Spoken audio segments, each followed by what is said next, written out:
So insecurity is basically when you're not comfortable with something, and a lot of the time this is unconscious to the point of where you can't actually realize it, and you don't even know what's happening until you realize you want to do something, and then for some reason you can't. Um, Now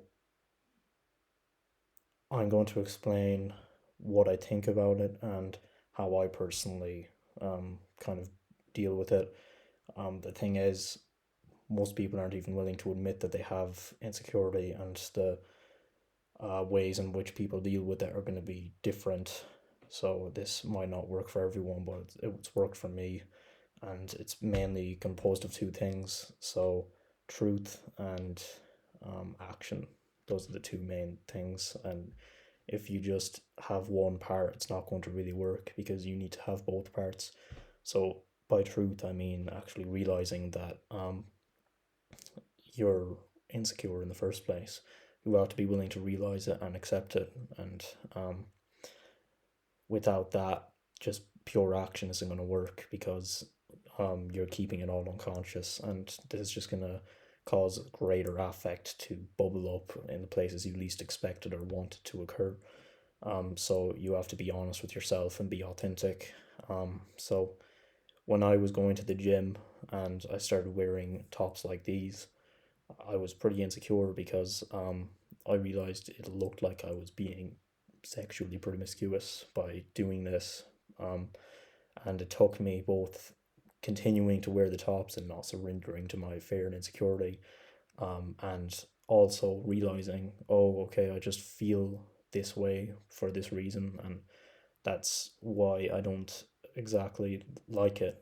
And then the next day, I was completely relaxed afterwards, no matter what I wore, because um, I had realized it. And a lot of the time, your insecurities present themselves as rationalistic excuses for why you shouldn't do the thing. So, for instance, I could say, "Well, I'm actually being indecent," or "Well, I'm gonna offend other people," but really, that's not something that I should normally concern myself with whatsoever, because those people can go and deal with their own problems instead of focusing on what offends them about the way in which I present myself. And if there's anybody with a problem with that, then that clearly has more to do with them than it does with me.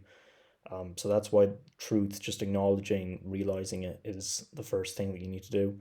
Now, the second thing you need to do is action. So I could realize all and well that I was insecure about how I looked, but the main driving factor that even caused that realization was the fact that I was actually doing it. And had I not kept doing it, had I started just wearing normal tops, which I'd be absolutely destroying with sweat, then I would not really be achieving anything because I'm not facing my fear. I might be acknowledging it, but unless you acknowledge and face using a mixture of truth and action, respectively, then you're not going to conquer it and integrate it properly. So that's why I'm actually wearing it today in this video, because it's not something that I really want to do, and it's not a way I want to present myself. But unless I do, it's always going to be in the back of my mind as something that I was too afraid to do. So now that I acknowledge, look, it's probably for this reason, and I'm actually wearing it, and I'm presenting myself in a YouTube video like this, um, it's probably going to be something that's going to manifest itself less and less as a problem in the future.